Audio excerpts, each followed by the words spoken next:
evening, SRA Nation, and welcome to Season 14.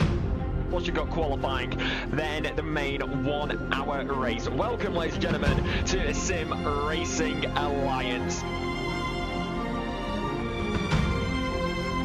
And this is where it all counts. As all eyes go to the light, and we are racing. He brakes late, almost takes out the car ahead of him. He's getting a tow, a flash. Argy right on the exit, rear end squiggle. Who's going to get the move done here around the outside? Oh, dang! Byron ran it so shallow there, and this has become a 4-car battle. Game of inches as the BMW is in the paint. And we're off and away for SRA. All right, welcome to SRA Division 6 and Season 15 of the GT3 Team Series. I'm once again joined by Selena. In unfortunate news, let's just get rid of the bad news first. Loic will sadly not be joining us for the rest of the season in commentary, which is a shame. Unfortunately not. Yeah. Very shamed. Yeah, if you're watching the stream, Loic, don't worry, bro. We love you, we miss you, and we'll see you back next season in the booth for sure. Oh yeah. Hopefully so. Yes. So yeah, round number 6. Today or tonight we have Laguna Seca. Yes. Oh, long time waiting for this track, and not to boast or anything, but fresh off the victory from yesterday's Division 3 race, Oh hell yeah! Second victory this season overall, and first in the wet, I add. But I am genuinely hyped for this track. It's I don't know. I really love this track. It's just the infamous corkscrew and all that, but we'll get into the track later. But it's such a good track. It's the way it flows and everything. I am genuinely hyped for this, and not only that, but it is variable weather. So Laguna in the rain is a whole different beast, and let me tell you that it's just a whole different environment.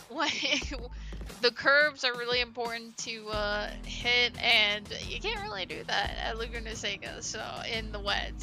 But it was a blast yesterday and racing against others, and I hope to see the same for tonight, which I know will happen.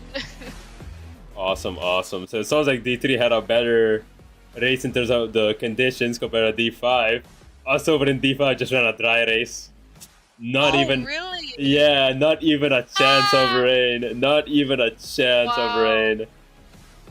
Yeah, completely D3 got we got, what did we get? We started with it. Well, it started with medium rain, and then the dry line started forming over time, and then it changed to lighter rain, and then that was pretty much it for the rest of the race. So basically it did rain for the whole race, but it just got lighter over time. But yeah, I mean, racing was fun. Lots of drivers just binning it, unfortunately, but yeah, that's the name of the game in at Laguna Seca with it. Yes. So we'll see. Hopefully the D6 drivers actually get some rain, and it's not gonna be a dry race. Although, you know, dry races obviously can be entertaining, but that's kind of not why we're here, you know? It's about the variability, you know? Yes, like, it's about the rain. Yeah, like, oh man, I mean, you can't really go against the way the RNG of Kudos, but I would absolutely love for a race to start dry for maybe 10-15 minutes and then start raining. Then that would be a lot of chaos. It will change, like from slicks to wet, and oh, I think I can't remember if we did have that. Did we have that? What was it? Last season or a couple seasons ago? Yeah, it was last season. Barcelona was like the first variable race, and D2 had. I think, yeah, it started. Because I remember staying on slicks and staying on it even though it was supposed to be, yeah, because I remember that because it was supposed to be dry. Oh no, it was raining, light rain, and then it was supposed to dry up later, and we all just stayed out on slicks and never changed the wets. That was crazy. Was there a lot of death because of that? I can't remember. That was like 2 months ago, I think. Alright, but it was a blast. I only remember I lost a lot of time because it just, I don't know, that cross period was just, or not really cross period, but like just on slicks in the dries, especially Barcelona, it's like, ooh. But overall it was fun though.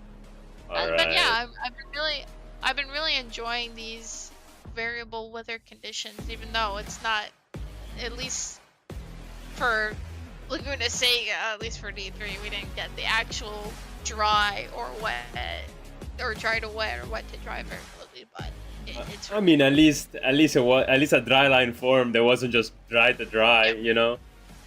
Yeah. Oh yeah, exactly. Yeah. At least there was something and less rain. So. Yeah, It so was much time wasted on those terrain setups just for them not to be used. Oh my god. Yeah, lots of rain. Like it was just like half of it was just rain and yeah. Yeah, that's very interesting on how D5 after all that got a dry race. Yeah. Alright, now we can move on to the track map. So Laguna Seca, I think it's the shortest track on the calendar in terms of lap time. If I'm not mistaken. I believe it is. Yeah. Yes. You can expect in the dry to do 120, at least for the D6 guys, the reference time is, I forgot, like 124 something? 125 something? I think it's 124 something. 120, the biggest reference time is a 121.6 or 7 is what I've seen on the leaderboard from Division 1. Okay. But, yeah, it's a 3.6 kilometer track, so it's a little petite one. It's petite. But it's got its turn of 11 turns. Turn of 11 turns. Yeah. But actually, well, the first corner is, I don't even know if you'd count it as a corner or not, but it is counted as a corner, that little king. But going into the Dreadeye hairpin, corner 2, turn 1, 2 is, especially in the wet, pretty, especially if it's raining heavy, it's gonna be, you gotta lift a little bit in turn 1. Yeah, Then absolutely. be cautious in turn 2, and then turn 3, also the same, careful the sausage curbs, that is a massive killer for this track. Yeah, as it's well. basically Turn on 4. every corner too, except the corkscrew. Yep. Oh yeah, yep. And going into turn 5, and then up, and then now you're going uphill to turn 6. That is one of the most lethal corners, honestly, because you are battling on the inside with that sausage curb, and then you're battling the outside of try not to dip one of your tires into the gravel, or else you're gonna die anyway. So either way, you're gonna die. So you gotta be really precise where you point that nose, and on exit as well in turn 6. But turn 7 and 8, the Legendary corkscrew. Love the legendary corkscrew. It's very fun. I enjoy it, especially if you get it right, and it feels so satisfying. Yeah, we'll have to look out for overtake opportunities there. We definitely need to put those on replay because those are always great. You know, not to brag, but I was able to get a dive bomb done yesterday. Nice. But you know, amazing corner sequence. Oh, I love it. Yeah, like, but in the Porsche, at least you gotta be really careful. Like, if you take it, pretty, not shallow, pretty narrow, like pretty sharp, where that little hump sausage curb thing is, like the green AstroTurf. Too much throttle, at least in the Porsche, you'll get thrown off, and I've done that once or twice in the practice servers. But yeah, gotta be really careful there. But it's such a good corner. But going down to turn 9, which is very lethal, I'd say, in the wet, at least from my experience. Yeah, absolutely. Especially when the track starts drying up and the tires get really hot. Oh, the wet tires start to heat up. Oh, you start to lose grip out there, and you gotta be really careful. Going to turn 10, little sweeper. Also, be careful of the sausage curb, and turn 11, the final corner. Yeah. And that's a pretty tough corner. And there's also multiple ways to take that corner too, from my experience. Oh yeah. A little bit, like you can just slow it down, kind of like just amble a little bit on the brakes once you slow the car down, and just either hit the sausage curb narrowly or just take it. Yeah, you can take it, I think, 2 different ways there. Yeah. But just hitting it dead on, I find I gain time at least, but yeah, it's pretty tricky to get precise. Yeah, I must agree. Just like kind of skipping the curb a little bit, just putting your front tires in between, you can get a better exit. It may not be faster depending on you know, how the exit goes in general. It may not be faster, but you can, if you hit it right, you can get a bit of extra exit speed, which can set you up for an overtake heading into the end of the hairpin. Definitely. And as overtaking is not, and on the note of overtaking, is like as easy as it sounds to overtake, you're just counting on other people's mistakes, because overtaking in itself is very difficult on this track. And I set up a big defense yesterday, keeping the car behind me, and it's really, when you have your marks and everything, it's very difficult to overtake. And traffic is also going to be one of those things where it's going to be, because it's such a short track and there's not many long straights, and especially the straights here at this track, it's just very short because you have kinks on the main straight and the Rahal straight going up to the corkscrew. But yeah, it's very tight, narrow, and overtaking, as near impossible it might seem, it's just all going to be about capitalizing on other people's mistakes. Yes, absolutely. I think in general, like, a lot of overtakes happen because of the driver in front has to make some mistake, either a twitch, of oversteer, going wide, all of that. You know, just in a sense, quote unquote rookie mistakes. Obviously, it's hard to maintain control of the car at all times, but if there's a track you have to do that, it's definitely Laguna Seca. Yeah, it's all or nothing on this track, honestly. Because what do you do? And when there's traffic, you really got to make a mind. If you haven't pitted, and that's the one thing I was looking very carefully for yesterday, is pitting, like the right moment to pit. Because I usually pit around the half-hour mark. And yes. What I did, I stayed out a little bit more, because also to consider the correct tire pressures and all that, but also mitigating the traffic as well, saying, okay, do I pit now when I'm still in clear air, or, you know, like all that, like 20 seconds ahead. So I was pretty much clear, but yeah, that's also the thing about, so but it's such a good track. Yeah, must agree. It's been so much fun learning this track. Alright, quickly, because the cars are starting to go around track, prepping for our first push lap, we're gonna blaze through the driver standings. So, right now, leading the championship, we have Sean Paul with 364 points, Daniel Beckstead, 42 points. 42 points behind, Alan Lung, 59 points behind behind Sean Paul. Then we have Peter Pan, 65 points behind, and then we have Travis Fletcher, 77 points behind P1. A lot of these guys still have a shot in the championship. There's still 3 rounds to go, and yeah, there's definitely a chance to still make up points. But Sean Paul has been very, very good throughout the whole season. He's been very consistent. And yeah, he's really picked up the pieces ever since Arthur Burns and Harvick Garzozi have left D6 for D5 at the swap at Donington, I believe? Yes, Donington. Yep. And then leading the silver division is Chris Meck. And then you have Jordan Donner in second and Jason Yu in third for the silver division. And then quickly going to the team standings, Shake and Bake are holding on to a massive 151-point lead, which consists of Travis Fletcher and the championship leader Sean Paul. And then in second place, you have Crown and Stars Racing with Daniel Beckstead, currently P2 in the championship, and second place in silver, Jordan Donner. And then finally, we have Lightning Racing Team with Alan Lung and Jean Mal in third position behind, and only 1 point behind Peter. Then we have Aku Namatara, who won the silver for silver division last week, paired up with Peter Pan. As well as, and only 1 point behind them is Men at Merck with Max Yang and Tim Parkinson in obviously the Merck. So yeah, all right, here we go. We are now entering quali. Wait 1 sec, drive. Let me quickly fix the broadcast real quick. Oopsie daisies.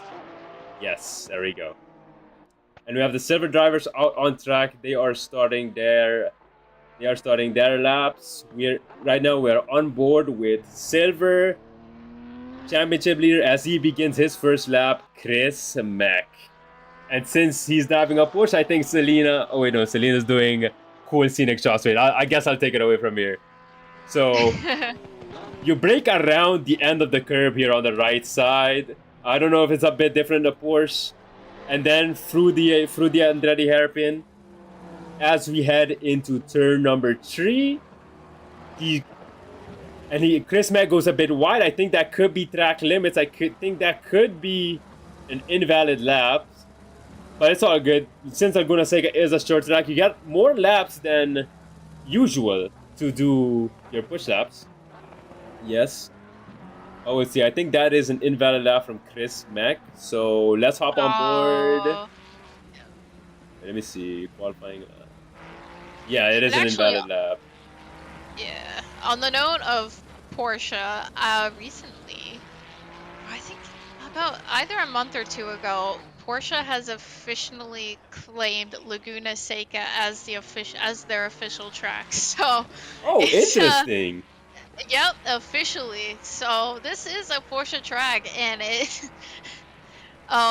In my win yesterday, yeah.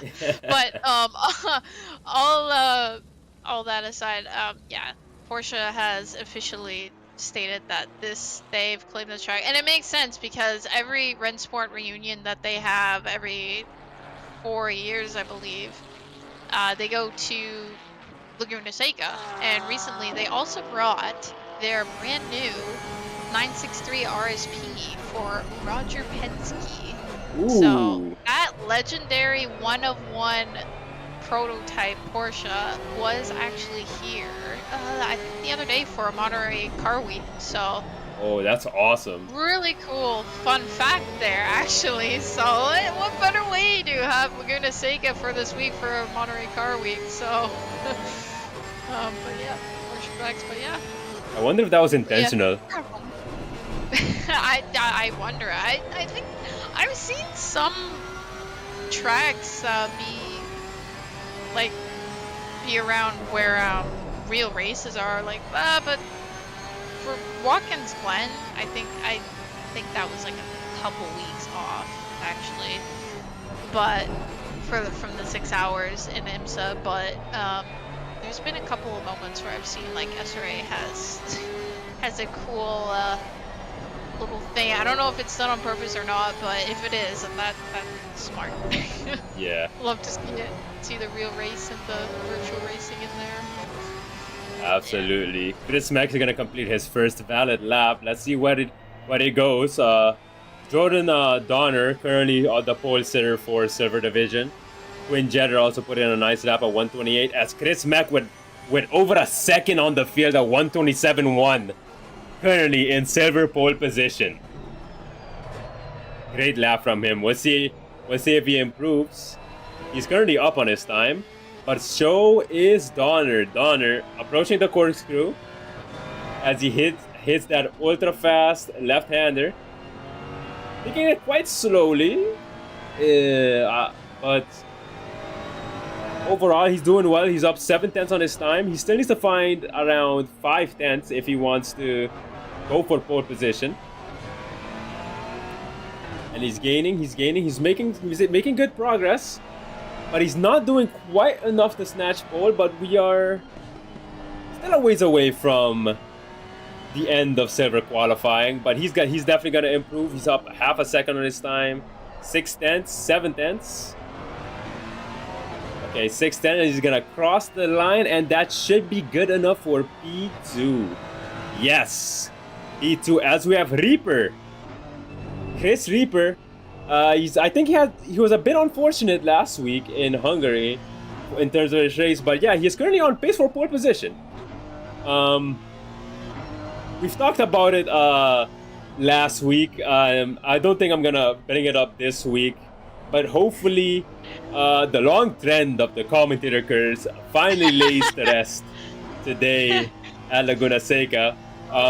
I said that, by the way, as Chris Reaper, and me, as soon as I spectated Chris Reaper, he dropped off the pace and did not get pole.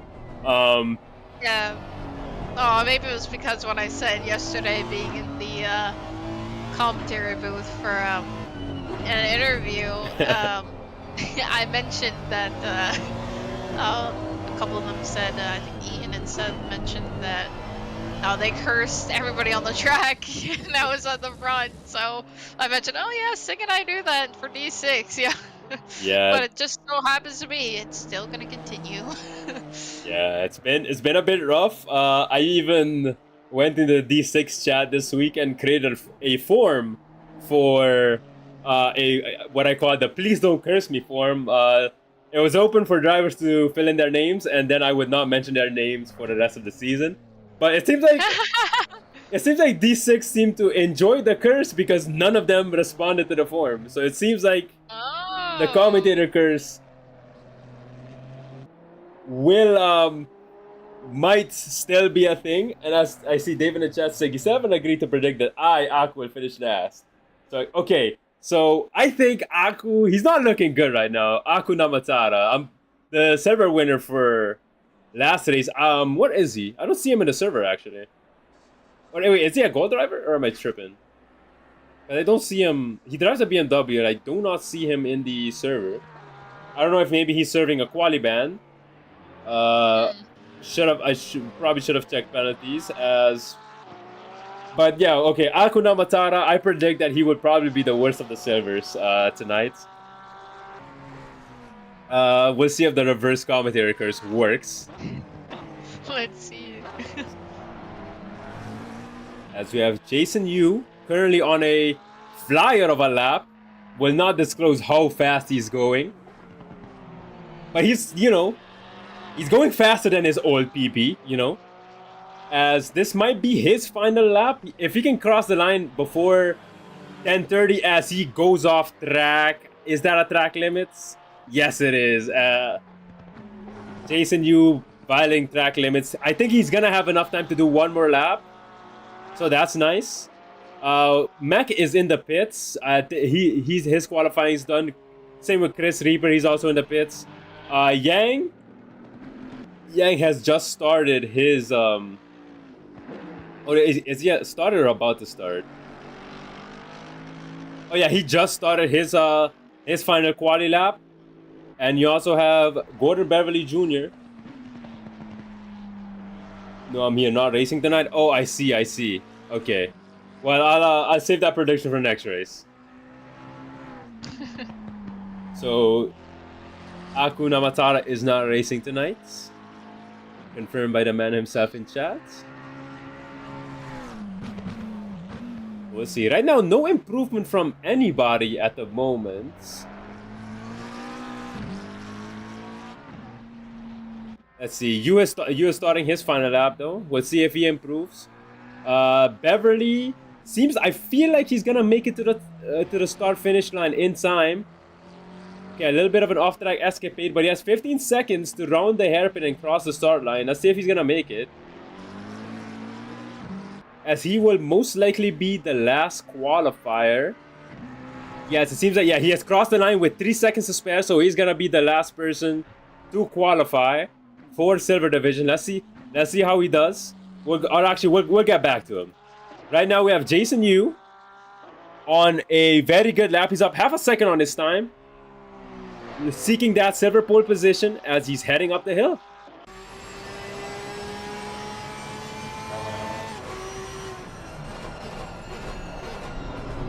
Let's see, taking the infamous corkscrew. Looks a bit easier in passenger view, but don't be fooled.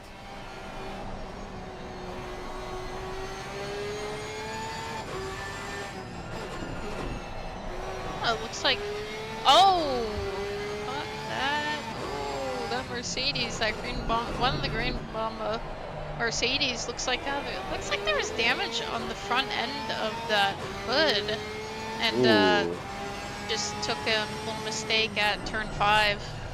Jason Yu, P3 for Silver Division. Now we have Beverly Jr., the final qualifier for Silver. Can he improve on his time? Let's see what he can do. That's a decent penultimate corner.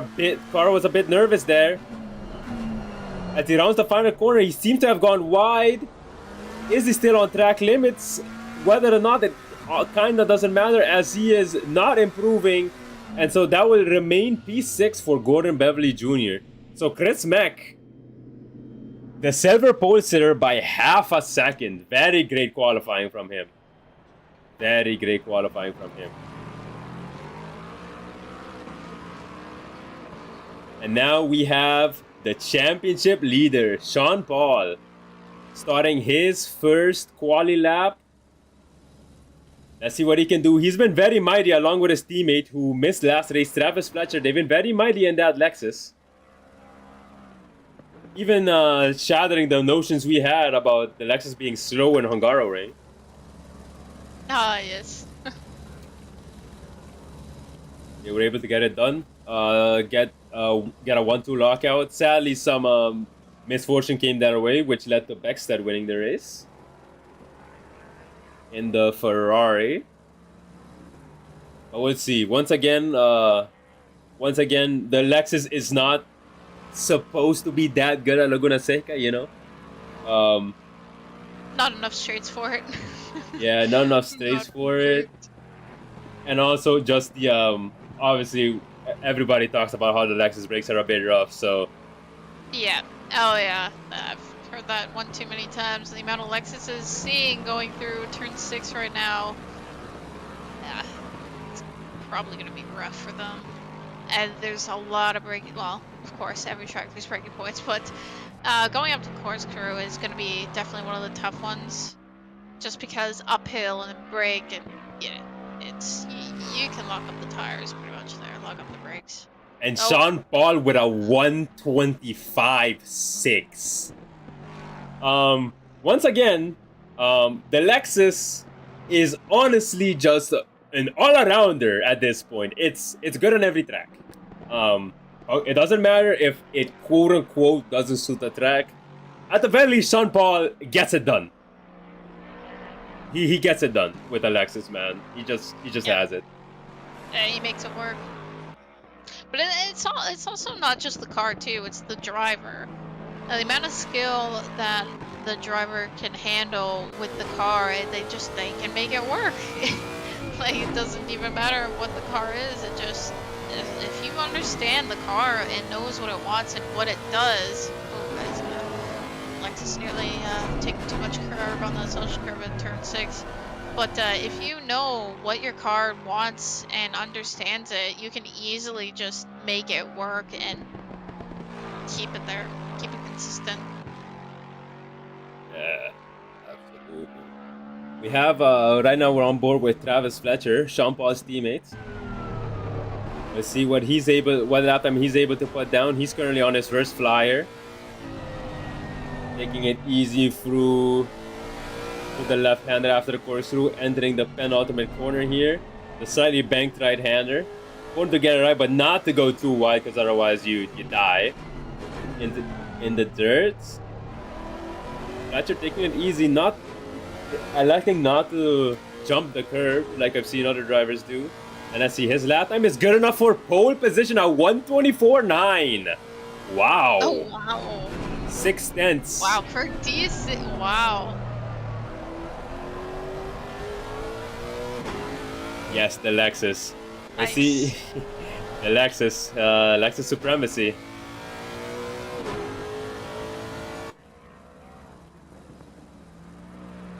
Let's see what happens here. Sean Paul currently on pace to take pole position back from his teammate Travis Fletcher. He's up at around a 10th on the time as he enters the corkscrew. So only a handful of corners left to go. Was that an invalid lap? He did cut a lot of... Yes, he cut a lot of the corkscrew. And because of that, that pole lap is invalid as soon as we spectate him. I mean, what? Anyways. R.D. Thompson in the McLaren, representing the McLaren boys. His teammate right in front of him as well. He's currently also on pace to take pole. Currently equal with the pole time, but he's running into traffic heading into the corkscrew. This might not be good for him. Yes, he's forced to take avoiding action. He was held up at the corkscrew, and that is a potential pole lap out the window for him, sadly. Now he's slowing down to give himself some breathing room so he can go for a pole lap. He'll probably have two more laps to try and reclaim that run that he just had.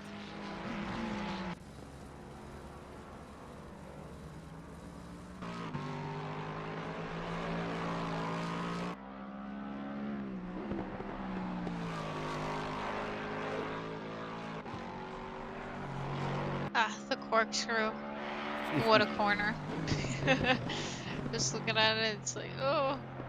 I believe it's if I recall correctly, I believe it's a 50-foot drop, which is pretty mental.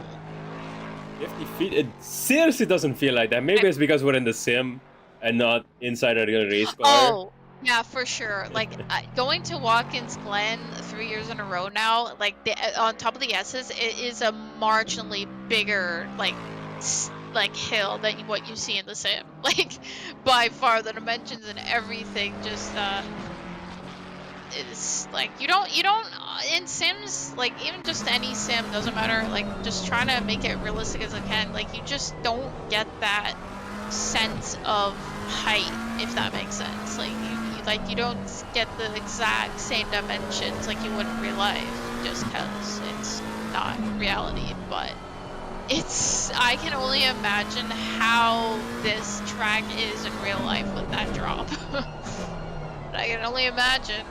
Well, Reverse Browning do Laguna thing, Seca. one would probably say. Yeah. Yeah, I can only imagine a reverse Laguna Seca going up the corkscrew. Oh, the amount of G's. Honestly, they should do that just once in an official event to see how it goes. At least just once, you know. I saw a clip. Honestly, I think yeah. it was Monterey Car Week. I saw a clip of a car driving up the corkscrew as like a meme. That's great. Yeah. Might do that Gran Turismo. So I know you can go backwards. ACC you cannot. You'll just get disqualified for some reason. Even Yeah. if it's a practice session or even single player, you just get disqualified. But I mean, Ooh, Kunos, come on. You know you want us to make let it happen. Make us do stuff that you know damn well we can't do IRL. yeah. Or I could try it in Forza Motorsport and see how that goes. Because I know there is Laguna Seca in Forza Motorsport. But Yeah, some for like sure. not some simcade that doesn't have that type of penalty. But yeah, I want to do that. That's very interesting. See the intricate wave, the chicane on the top, and then the drop, and doing that in reverse. Oh, that'd be very interesting. Yeah, let's see. R.D. Thompson with a very strong lap here. He's gonna cross the lap in 6th. Was that an invalid lap? Maybe. As Citro right behind him just secured second place. We didn't cover it, but Nathan Cryer is on pole with a 124.4. As we just hopped on board and Whitwam in front of him just did a little bit of the slip and slides. Yeah, And he's gonna too late.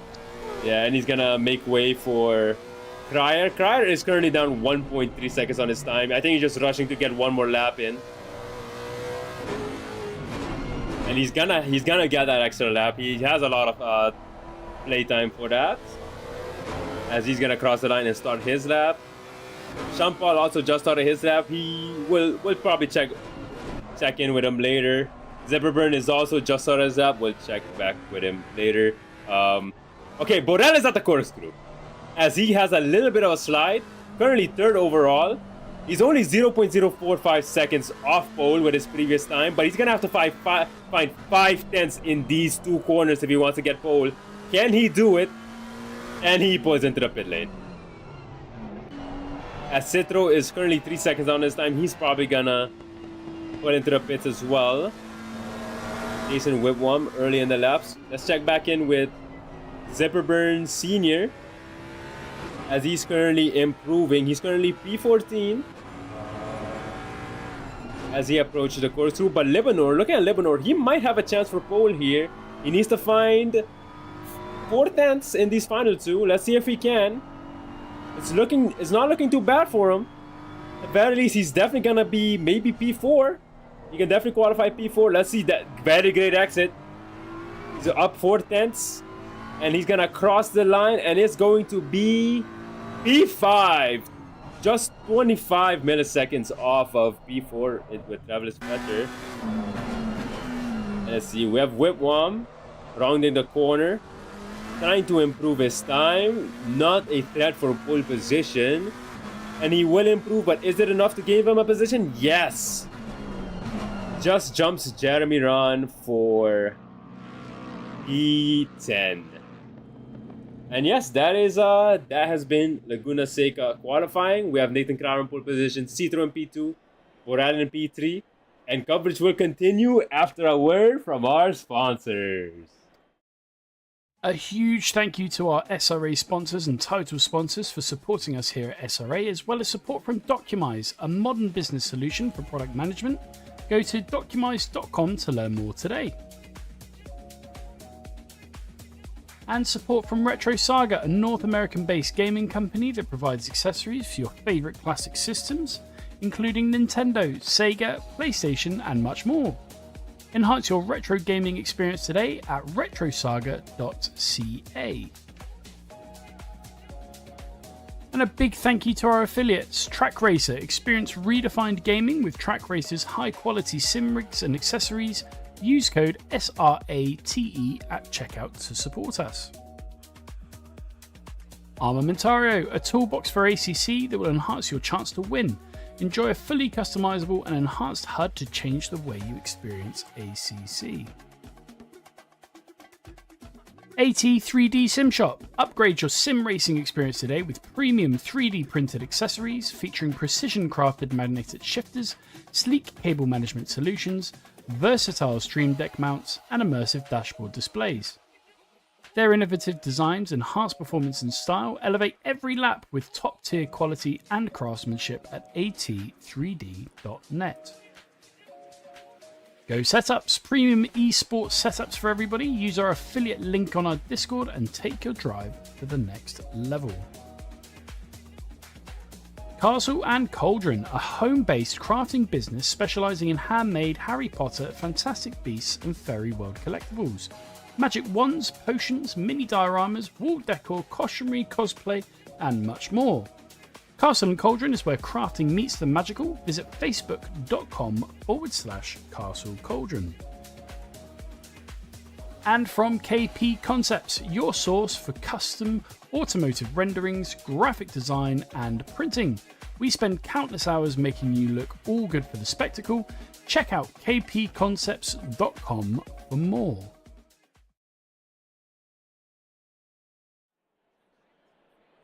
And we are back, ladies and gentlemen. One second, let me quickly put this on the intermission screen as I need to check a quick setting for the HUD. Just give us a little bit. Apologies for the technical difficulties. Okay, where is the? Okay, I think it's this. Okay, wait, let me see. Yes. I found it. Perfect. There we go. Nice. Perfect. All right. Let us move back to the race. Oh my Car now going out. Nathan Cryer on pole. Citro, Borel, yes. Fletcher, Leminar, Sean DePaul, Apologies, we're having some and all the cars going. difficulties with my Zipper race control. Interior, Chris Beck, Reaper, Yu Yang, Donner, Peter Pan, GB Jr., Jetter, Shimway, Astro, Mai, and Schmitz in the 991.2 Porsche GT3R, which is actually notoriously known for being very quick around this track, which unfortunately this car has been hit with a big BOP hit, so Okay. yeah, they're suffering. They're suffering. But the 992 actually had -5 kilos, which is very interesting.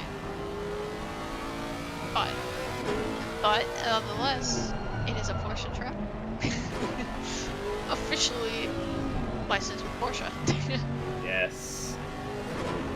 Why isn't my Love to race see control it. connected?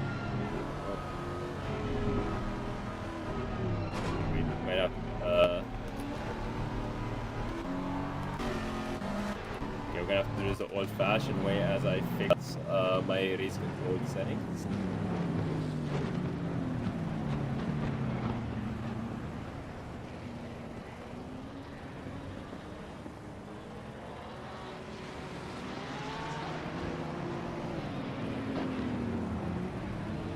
Ooh, already drivers in the double formation lap. Oh! Was that? I think that was Castro. Oh, already Oh. that is Shermoy. I didn't quite catch that name tag, but looks like probably, I assume, too much throttle on that On the exit? yeah, on the inside of the exit of the corkscrew. But final corner, as all the cars, oh, 3 wide for a second, all the cars getting in their respective grid positions. Yes, and it's going to be up and away for SRA as here we go. Here we go for lap 1 of Laguna Seca as Cryer comfortably leading here as Borel is chasing him down, but very good start from Nathan Cryer as Oh no! Was that? Oh, that is Chris Mack just taking taking too much of the sand and just unfortunately lost quite a bit of positions there. Spun the car around. that is a shame. Mental start, but looks like these conditions have not changed at all, so it's still I don't have anything on me at the moment, although I don't know if I want to check what the track conditions are, but track conditions are indeed fast, so Okay, so we are starting with a wet race. Very good to see. oh no, the back of the Jetter, Mai, and other driver just collecting each other at the corkscrew. But Mac capitalizing on those mistakes, just has to keep be patient. This track requires a lot of patience, honestly. Yes. As Borrell currently But- leads all drivers. Very good first lap from him. As I have some issues with my race control, I apologize for the inconvenience. I don't know why it's happening, but bear with me for a second. As wait, let me. Oh no! We've got an issue for Shumway Ooh. blinking in and out. And Ben Borrell, the race leader, spinning on the corner right before the corkscrew. He's facing the wrong way. Oh no! Ben Borrell, after taking the lead, drops a lot of positions here. Yeah, I'm gonna have to see what's wrong with my race control. I don't know if I have to leave, rejoin.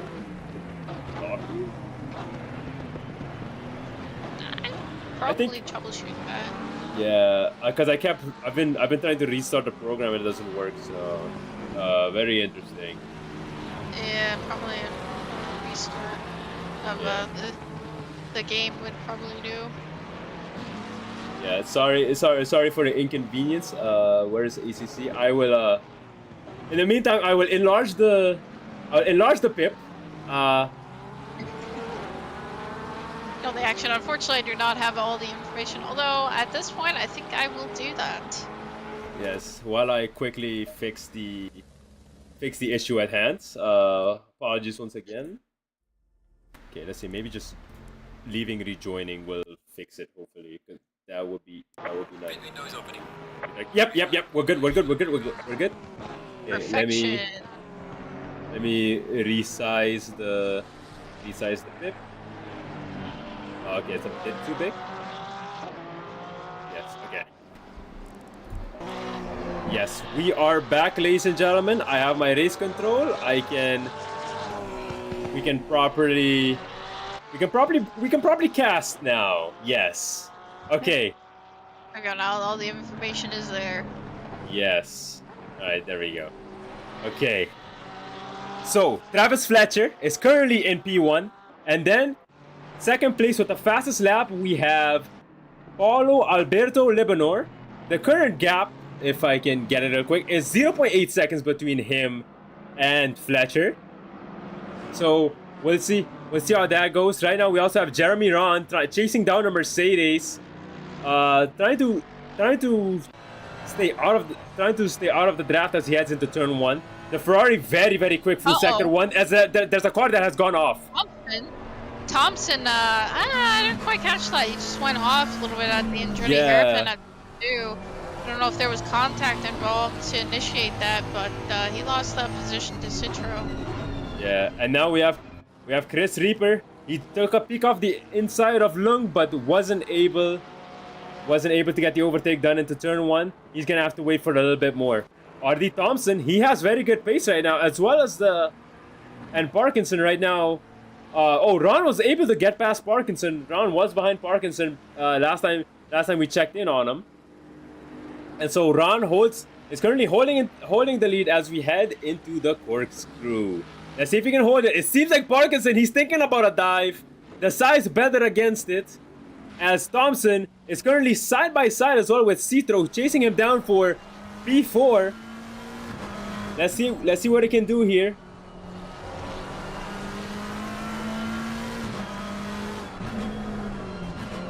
Okay, he's taking it easy. Trying to get a better exit heading into the hairpin, but I think Citro got the better of him in that corner. So Thompson will continue to chase down Citro.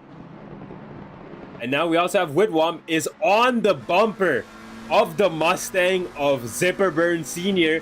Is he gonna have a peek down the inside? Is Zipperburn gonna defend? Zipperburn's not gonna defend.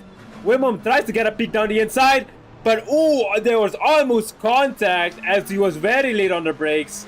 No contact there. He's right behind Zipperburn. He has the inside heading into turn 3. He's going for it, and he gets the move done. That was a beautiful move. But wait, his exit was compromised. Zipperburn, he's gonna come back for him, but no, he manages to hang it on the outside, maintain that mid-corner speed, and keep Zipperburn behind him. But it's a three-way battle for P8 right now. And the race has just started. This is going to be very interesting. Oh yeah, the nature of Laguna Seca. Yes. As Zipperburn, will he mount a move down the corkscrew? Let's see. No, I think he's way too far back to do the move, but he can definitely close the gap here. I've heard people say the Mustang's not that bad on the brakes, that there's contact between Zipperburn and Beckstead behind. And now Whitwam has firmly gotten a 2-second gap on Zipperburn.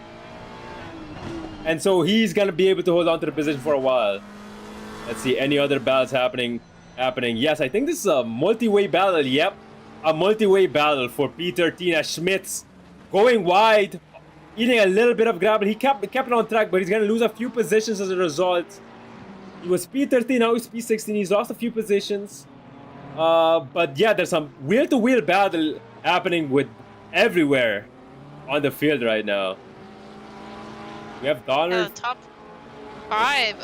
Yeah, the top 5 have a little bit of quite a bit of a gap, especially from P1 actually extending the gap a little bit, but then onwards it's just pretty stagnant, pretty far. Well, let's see. We have Beckstead is currently chasing down Zipperburn Senior. Let's see if he can get a move done. He's gaining. He's ever so slightly gaining as we head up the hill. A little bit of oversteer, but here we go into the corkscrew. Is he gonna try a move down the inside? No, he's a bit too far to try that. He's gonna take the corkscrew to normal. Zipperburn's gonna go wide though, very late on the brakes, too late in fact. As Beckstead gets past Zipperburn off the mistake. It's just like we said in the pre-show. Mistakes are the best way to get past people. Yep, oh for sure, yeah.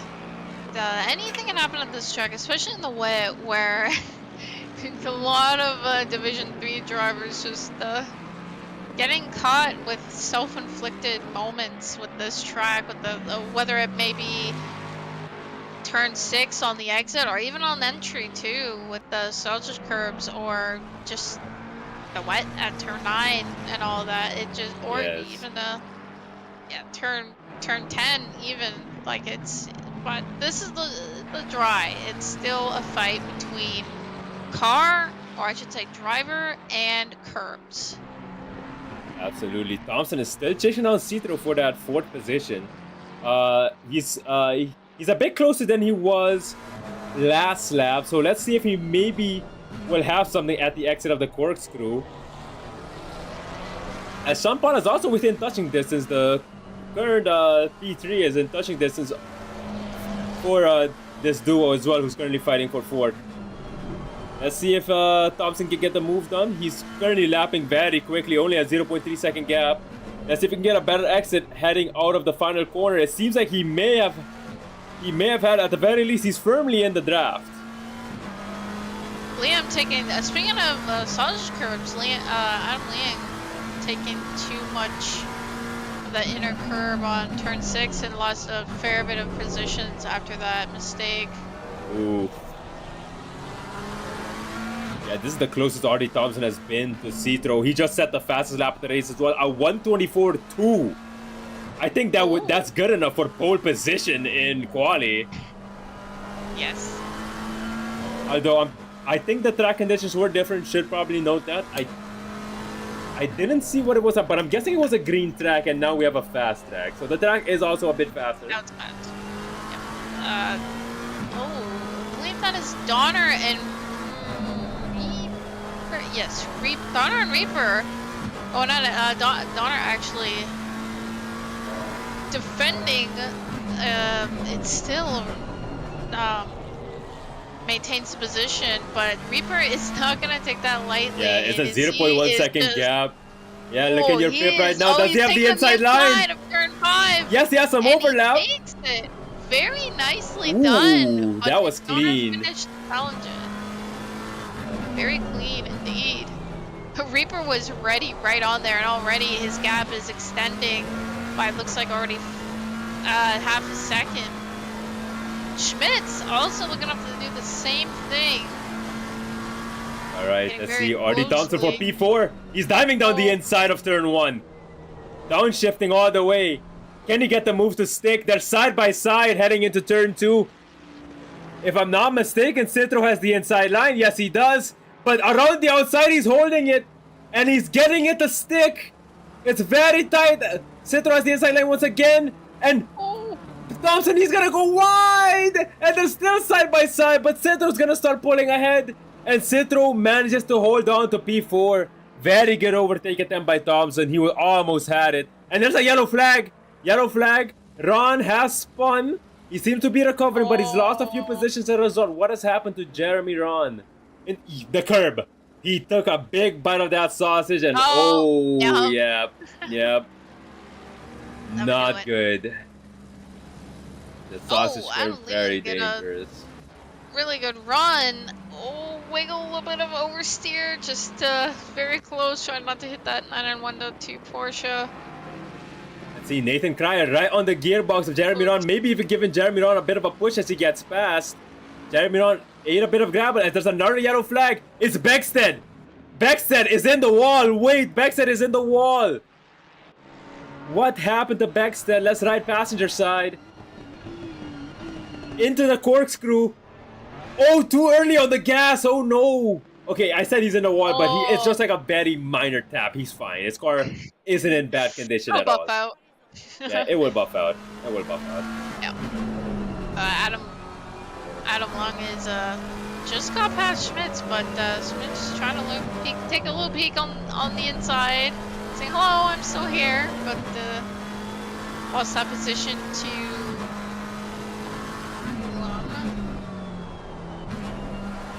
All right, let's see. We have Thompson, Artie Thompson, still chasing down that Ferrari of Citro. Citro with some very good defensive driving. And it's honestly, they've been at each other's necks to the point where it might be harming their races a bit in terms of catching the cars in front. I wouldn't think so, yeah. Because the gap was under a second between Citro and Sean Paul at one point, who was in P3. But yeah, ever since then they've been losing time because they've been battling each other for so long. But we'll see. The focus is also under there, yep. Yeah, we're a quarter way through the race, so it's a bit too early if Artie Thompson, who is still the fastest man on track, if he wants to consider a undercut or maybe just getting some free air. Adam Lang having a really side by good side. exit out of turn 6. Can he make it? Oh, that looks like some contact. He's gonna go wide. Go wide. Yeah, but he manages to keep the car under control and rejoins relatively safely. And Peter Pan, very good at sportsmanship there, just taking a hold back, and Schmitz going right through both of them, capitalizing on that. But very good sportsmanship by Peter Pan. Yeah, great stuff from him. On board, we have the pole sitter Nathan Cryer, who's currently chasing down Zipperburn Senior. He's been on the tail of Zipperburn Senior for a while now. As Citro has gone past Sean Paul for P3, sadly we missed that. As we're looking at the battle between Nathan Cryer and Zipperburn, and Cryer getting a very good exit.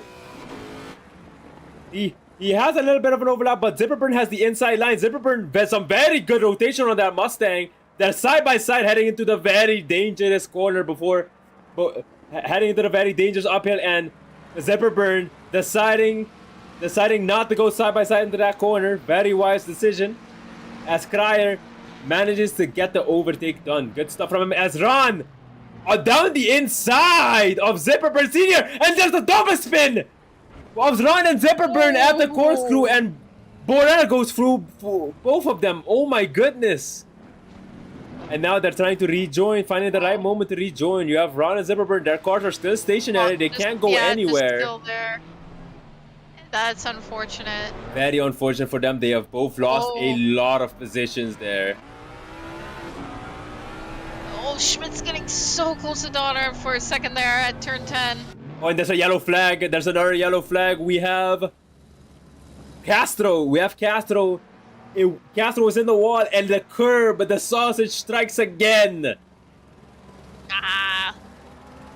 It's not morning yet, guys. Just wait. Can't eat the sausages yet. Oh no. See, we have Reaper chasing on Beckstead. Half a second gap here.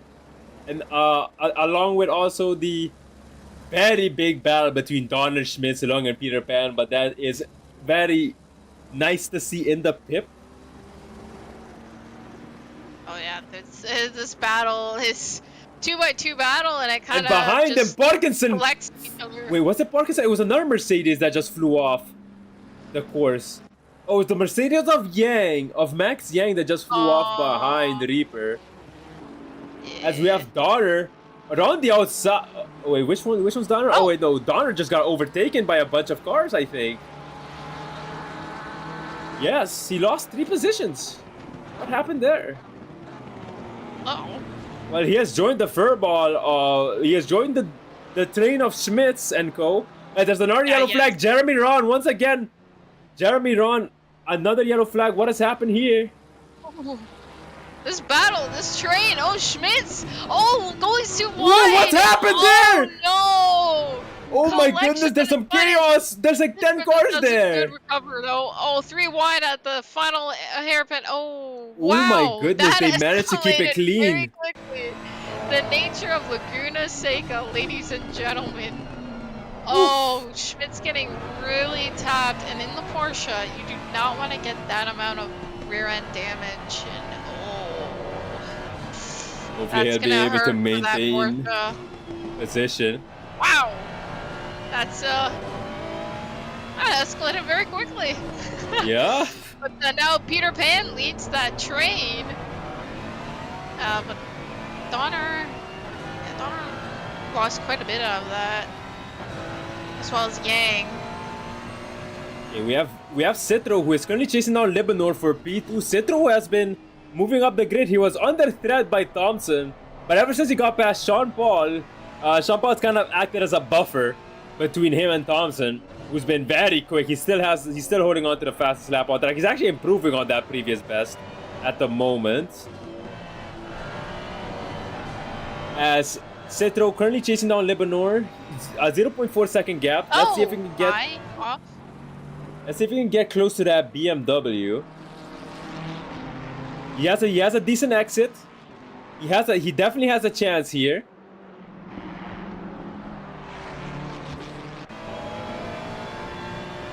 Definitely gonna have an opportunity heading out of the corkscrew.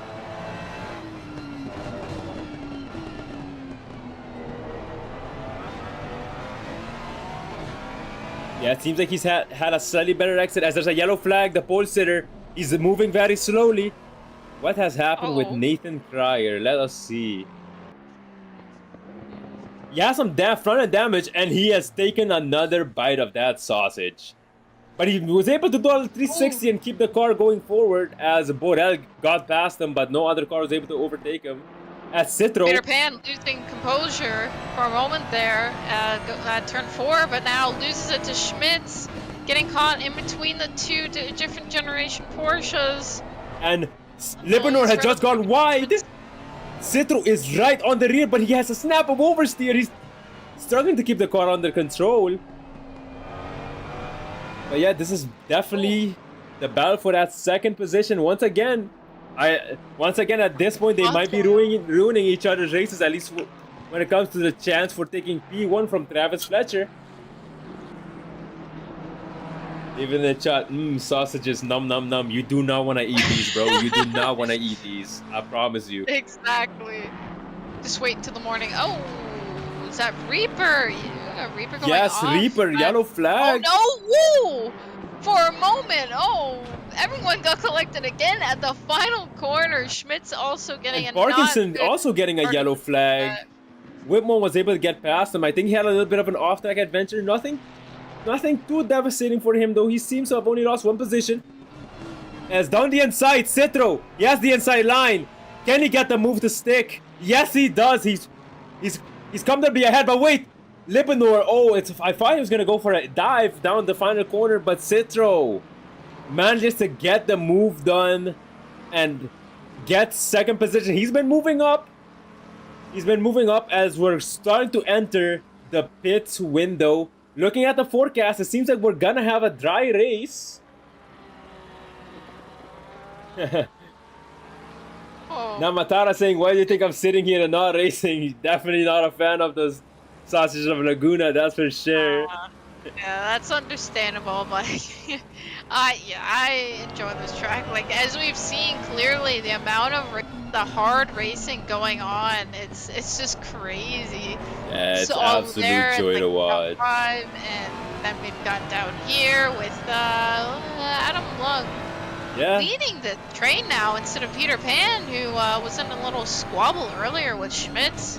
But speaking of Schmitz, he's lost a lot of time after that, probably too much damage. And Chris Mack going too wide in the gravel a little bit, loses some time there. Okay, we have Beckstead, who is chasing down Cryer for P9, but we also have Sean Paul. Seems like Lebanon maybe have had Sean Paul and Thompson. It's a three-way battle for the final podium position right now. Out of nowhere, Thompson looking down the inside of Paul, but Paul says no thank you. As they are currently chasing down Lebanon for P3. Citro, when he got past Lebanon, it was a 5-second gap between him and Fletcher, but he's gotten that gap down to 4 seconds now.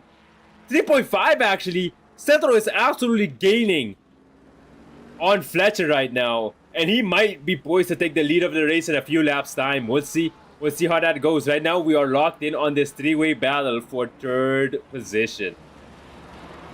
As Thompson is very close to that Lexus. Can he get a better exit here? This is one of the straightest sections, though. The Lexus is very strong here. It's honestly very hard to overtake a car.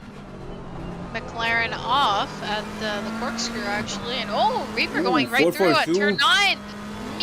Castro losing it after that.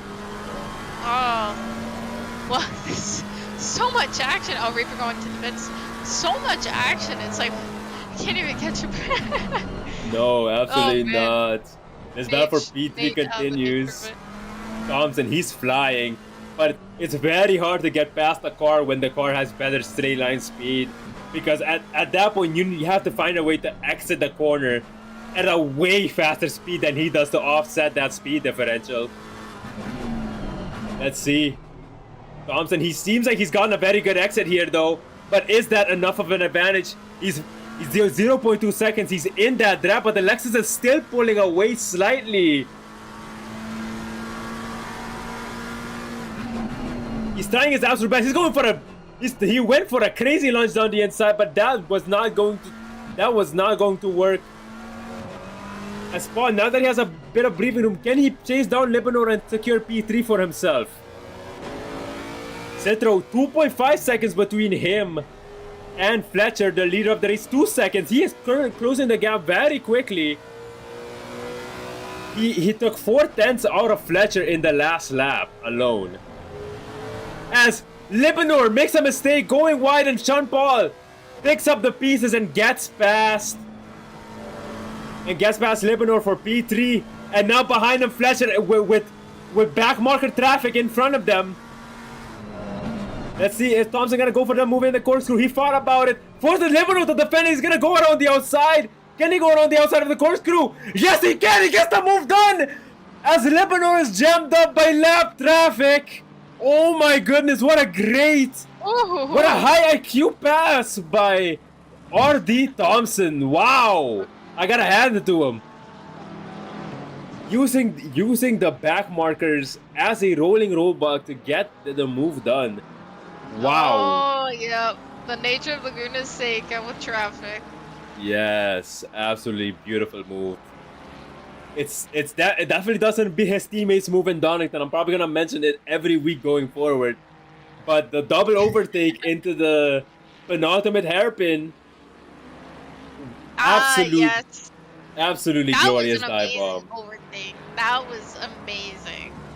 One for the books.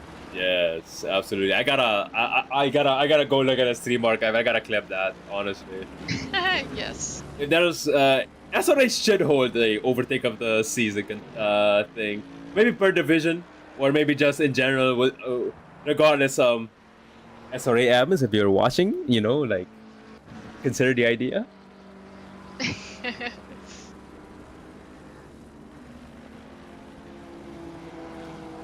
Alright, the racing has died down for the most part as Beck had a yellow flag. It seems like he's recovered. So that's all in good. There isn't... this is the part where we're gonna see people start the pits. We're gonna see pit strategy start to be a thing. As the closest car right now is Thompson chasing down Sean Paul for third position. Still very, very fast. Very, very fast. He's showing some really good pace. Cetro, his pace has kind of slowed down a bit as he's chasing down Fletcher. His pace has slowed down a bit. The gap hasn't quite been closing at the rate it was after he was able to get past Sean Paul.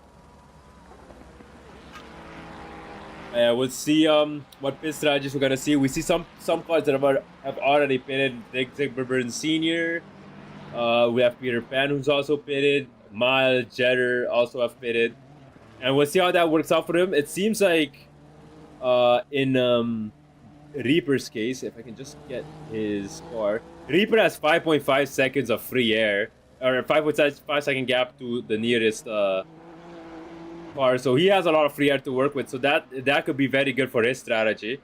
He can bang in some fast laps right now, and hopefully gain some positions once this pit lane phase is over.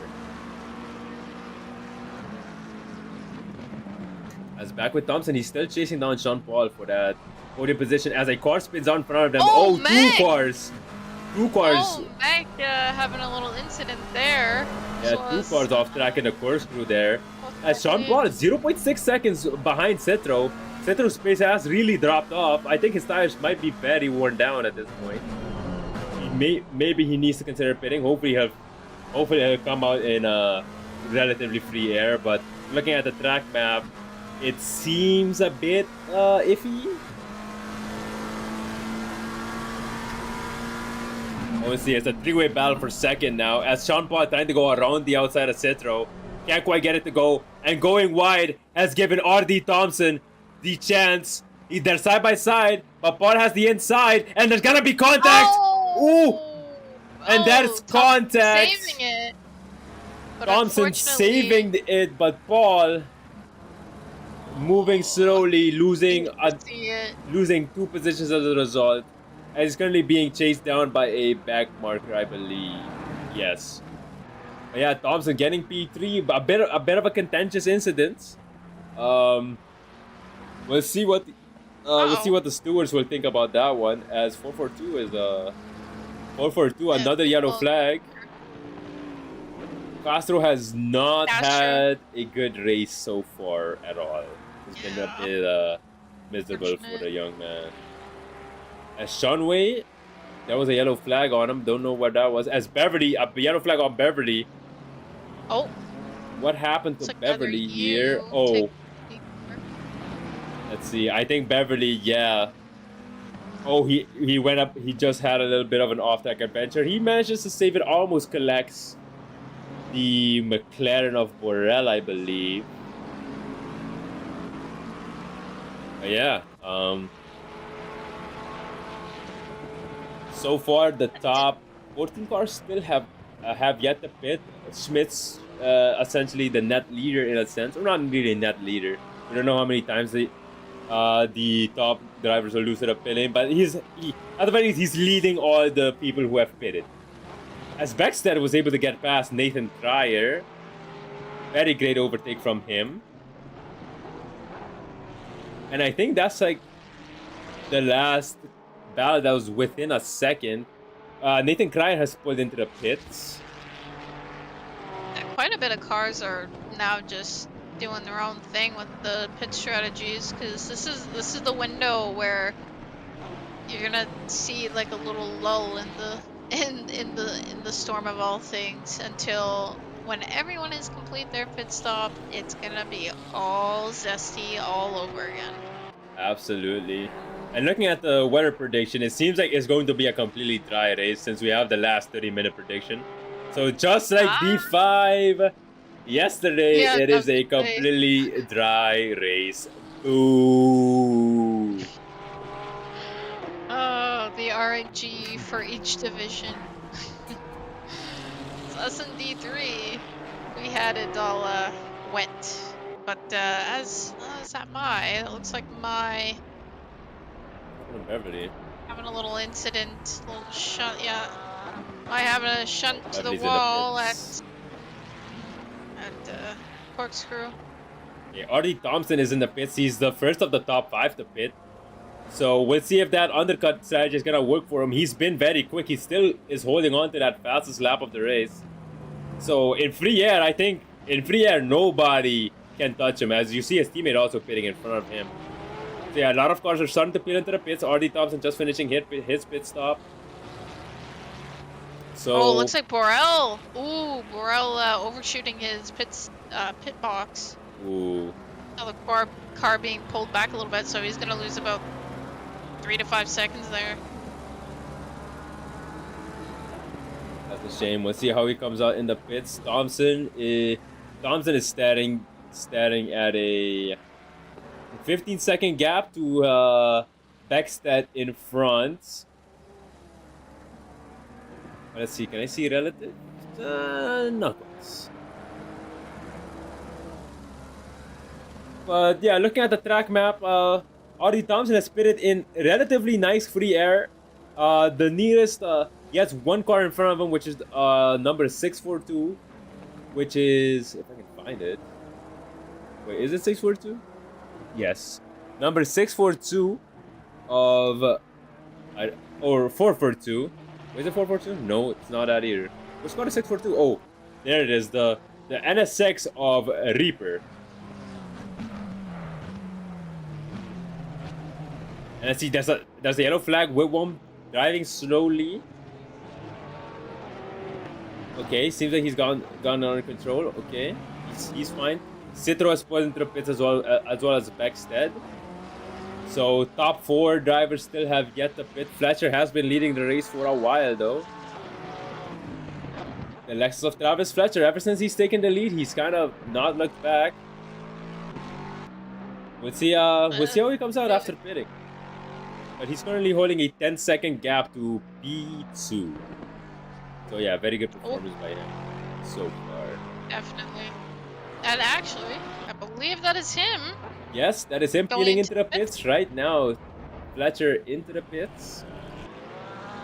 So we'll see where he comes out.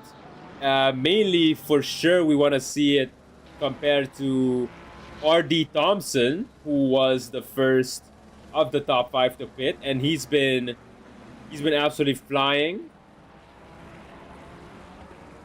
But we'll see. We'll see if Fletcher can come out ahead. He did have a very big gap, so I think he does have enough of a gap to pull out ahead of Thompson, as the entire top 3 is in the pits at the moment as well. We'll see. Thompson is currently at the corkscrew. I don't know how long it is for the pits, but that it is in the pit. The Lexus is still holding still. Okay, is he done? His car kind of like did a little bit of a jump. Yes, and he's out the pits, but R.D. Thompson is currently... Maybe he had to repair his car. R.D. Thompson is currently on the pit straight. Ooh, is he gonna come out ahead of Fletcher? Yes, he does. R.D. Thompson has been able to get the undercut to work, and he takes the lead of the race. Oh, wow. Yeah, just those little things in the pits. Sometimes it's not even just battling on track, but just battling in the pits, and that is one of the very biggest examples of that. Yes. Lose too much time in the pits, and you lose that position. Yes, Fletcher didn't just lose one position. He also lost a position to Citro, who is currently running in second as well. A 1.8-second gap between Citro and the leader. And we have Lung, who has yet to pit in fourth currently. At the moment, there's more cars that have pitted than cars that haven't. So we'll see how the strategy plays in. But if I was Lung, I would start thinking about pitting maybe. Maybe, who knows? We'll see what strategy he's cooking at the moment. But yeah, Thompson, very good stuff from him. Able to get that undercut to work.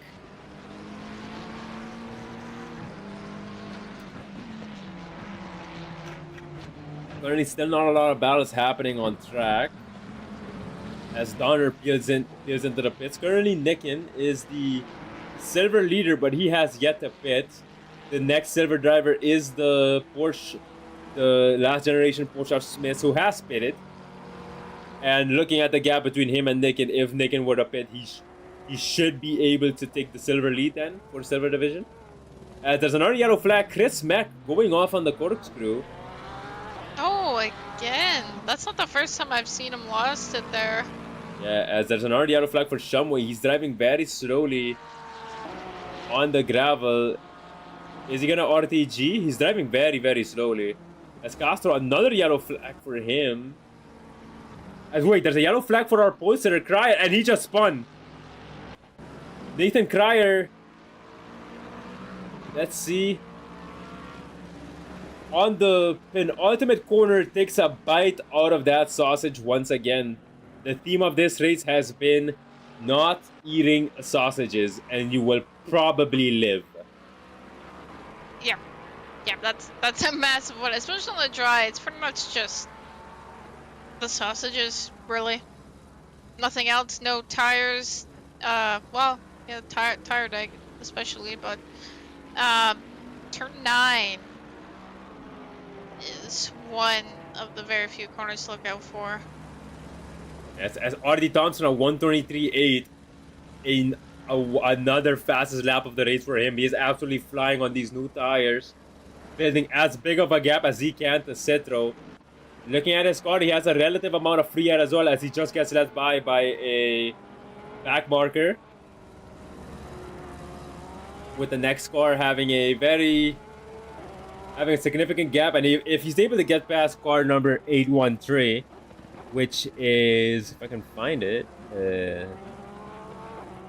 if he's able to get past car number 813, he's gonna have a lot of free air to play with, and 813 is the Porsche of Smiths, currently second in the silver division. Oh, and there's a three-way battle for 8. As Cryer manages to get past Nikin, but Nikin has just peeled into the pits, but doesn't matter. Lung is still on him. A 0.3 second gap, 0.4 now. The Lexus very fast in a straight line once again. And Lung very deep into the corner. Chasing down that Lexus for P8, the Lexus of Nathan Cryer. And let's see, Thompson, he's I think he may have just put in another fastest lap or something. Wait, let me see. View last. Yes, he just. No, it wasn't a fastest lap. It was a very quick lap though. But he has a 5 second, almost 6 second gap to P2. He's currently really building that gap, really abusing that free air. Absolutely flying down the racetrack right now. Oh, and yeah. There's a yellow flag for him! Oh no! Oh, wow, a bit awkward. It's a good thing he had that 5 second gap because he just lost 3 seconds of that. Wait, the gap is still increasing. Okay, let's say 3 seconds. He's back out at racing speeds. But being a bit awkward, I'm guessing he took a bit of the curb and had to correct it. Thompson, maybe he needs to lower his pace a little bit because Citro hasn't been able to catch him. And I think if he pushes like 90 to 95%, he can still comfortably maintain the gap between him and P2. So maybe he should reel in his speed a little bit to make sure he doesn't do mistakes like that again. So, because, a race win is on the line here for him. He has everything he needs to win the race.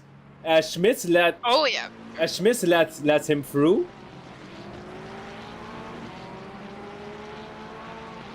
Honestly, with this track, you can only risk so much. And yesterday, in the Division 3 race, was the prime example of everyone just having a moment with the. I mean, it wasn't dry, but whole different story. But it definitely goes to show that you really got to be patient and careful when the gap is right.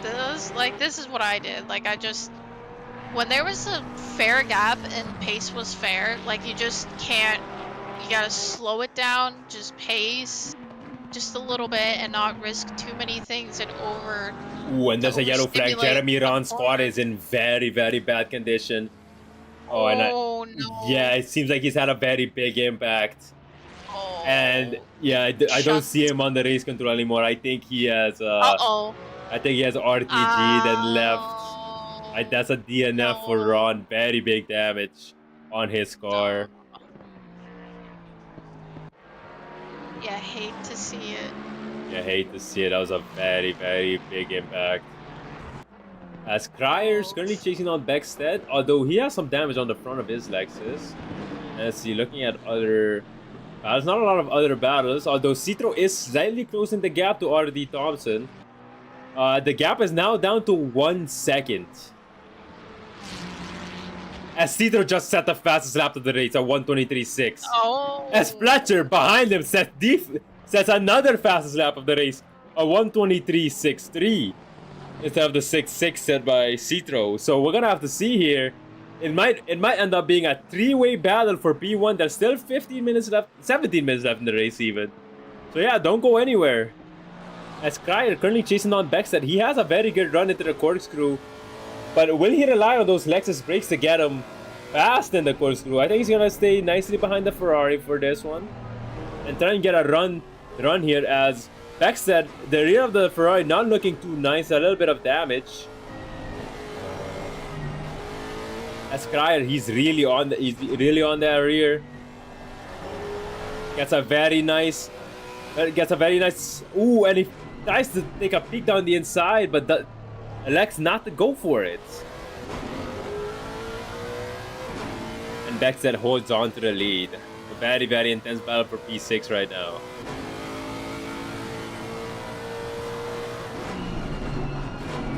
And Thompson is improving on his time a lot. He's up 3.5 tenths, almost a half a second. That would be good for purple lap if he manages to keep it through. And he's gonna cross the line actually, and that's another fastest lap. A 1:23.3 for RD Thompson.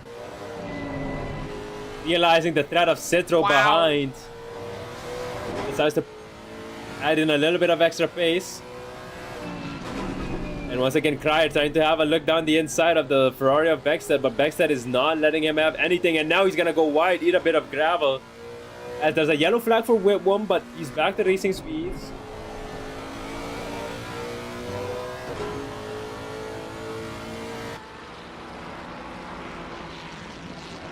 Let's see, Cryer's gonna slowly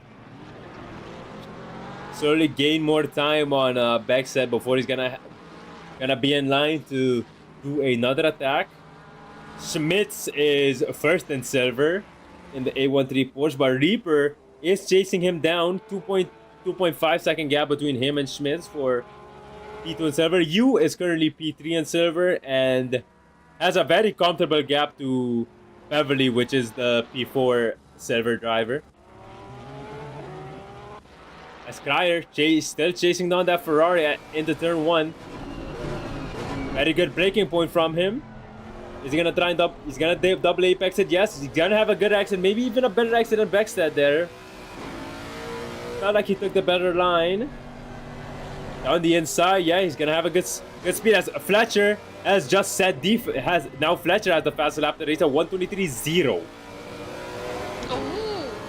These are D5, D4 times, ladies and gentlemen. D4 reference time. That's crazy. I see promotion for next season. I smell it. And there's a chance I might race Fletcher and Thompson next season. Oh man, I don't want to do that. And Citro, that sounds. I don't know about that, man. Those guys are scary, you know. Setting up the competition pretty high. Yeah.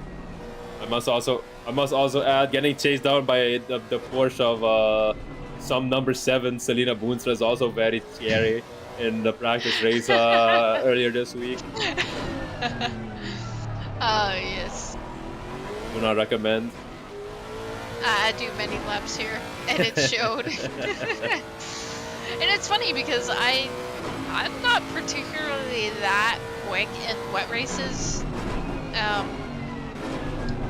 Donington for example. Like, I just couldn't find the pace there, but it just happened to be at this track, setting up pretty good pace. But Nathan Pryor taking a little wiggle to the dirt.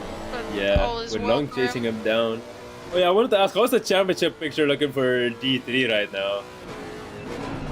I haven't been able to take a peek at that. It's You have pretty 2 tight. wins, so like you have a chance at the championship, right? Since you have 2 wins. Well, it depends what happens. If I get either podium, probably for the next 2 races, I might actually be able to sweep the championship. But after the win yesterday, it set me even further in for the championship. So, but I've had 3 races where I just didn't have good races. Paul Ricard have never been good at that track. I think P13 or P12 or 13 overall, so that wasn't really. It's okay for points. Could have been worse, but Barcelona had a bit of an incident, 2 incidents there. Accidental. Racing is racing.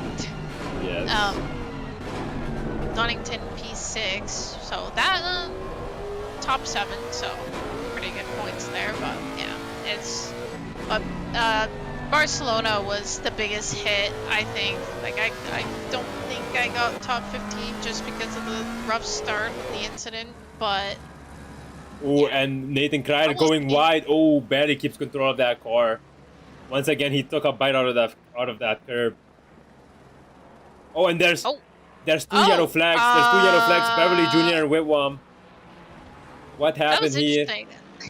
I'm seeing McLaren just blink in and out of existence, and Whitwam being one of them, I think. Just stopped there suddenly. Poof. Yup.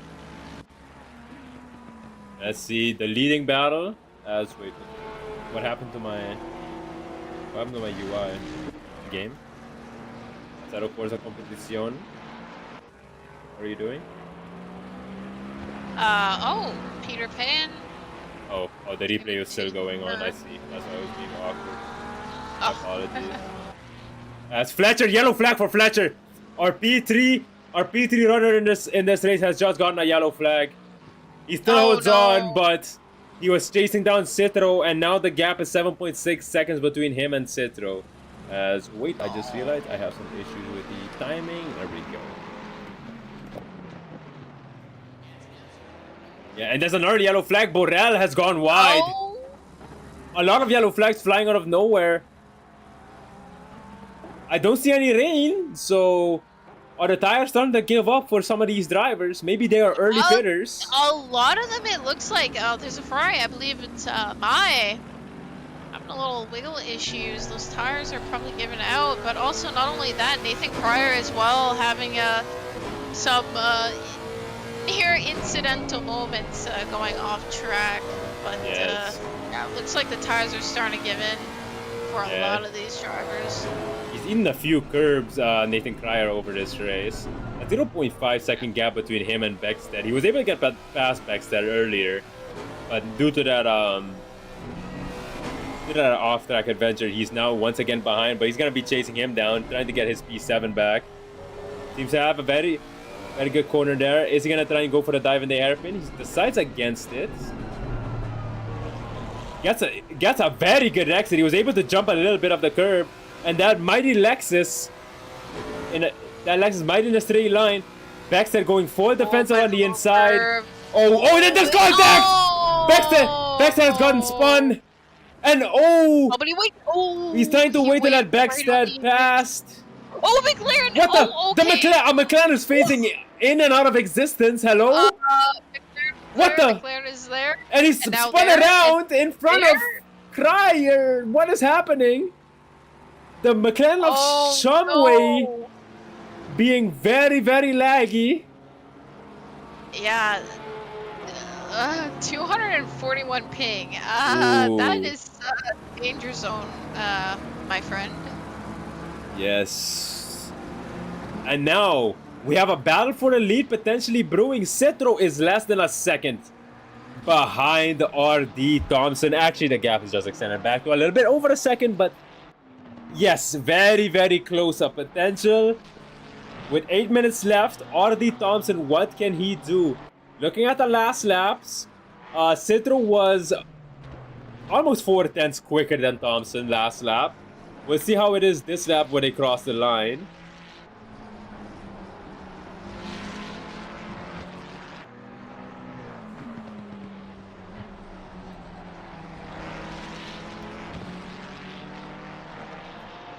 Let's see, Thompson rounding down the hairpin with a very scary Ferrari in front of him and lap traffic in front of him. The last thing he wants to do is have lap traffic be his problem.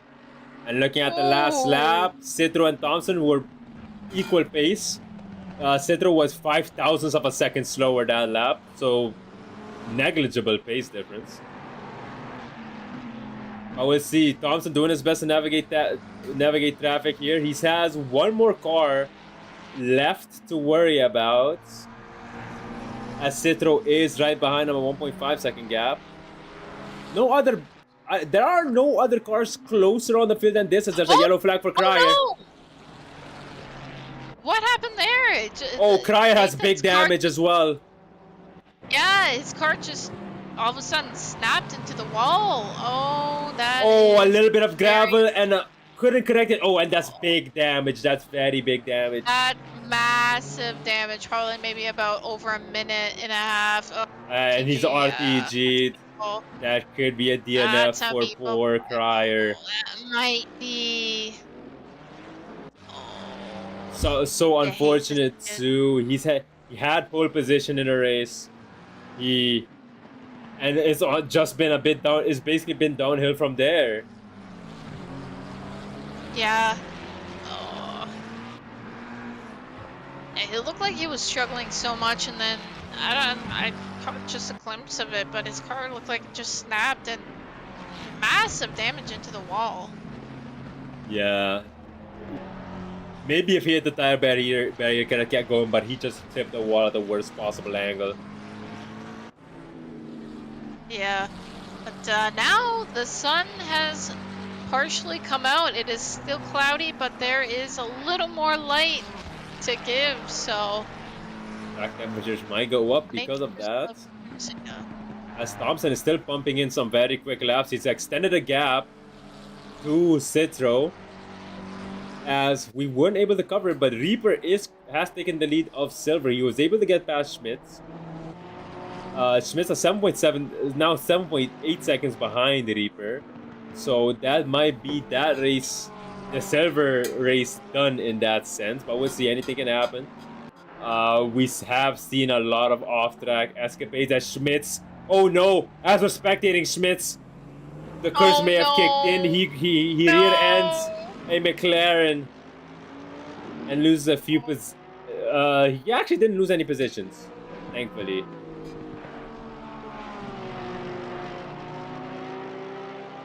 As we have Castro. Castro is chasing down Yang for P23. Let's see. Castro has somewhat of a bad race as Yang and him. Both of them having a moment. Eating some gravel there. And Castro almost eating a little bit of curb there. Yang, the Mercedes looking very unstable.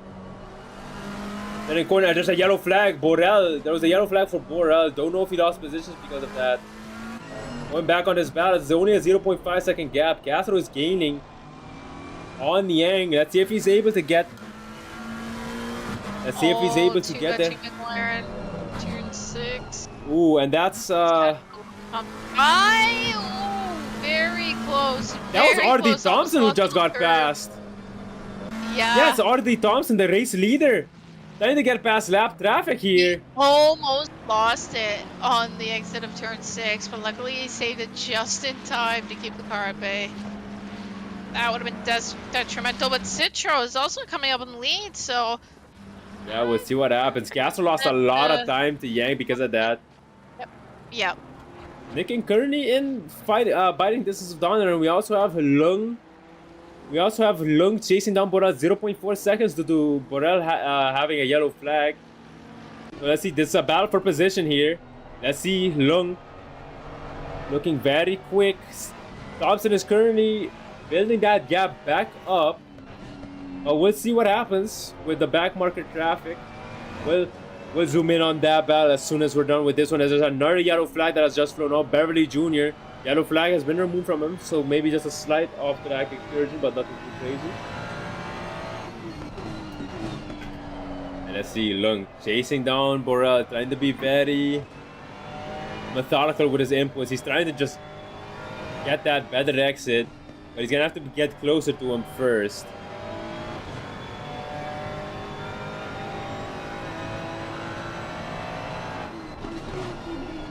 Okay, very good on the brakes there. But he can't quite make an impression on Borel's space at the moment. Like, there's a few gains, few losses here and there. We'll see. There's 2 minutes 30 seconds, and looking at Thompson's position, who is actually coming up on those two.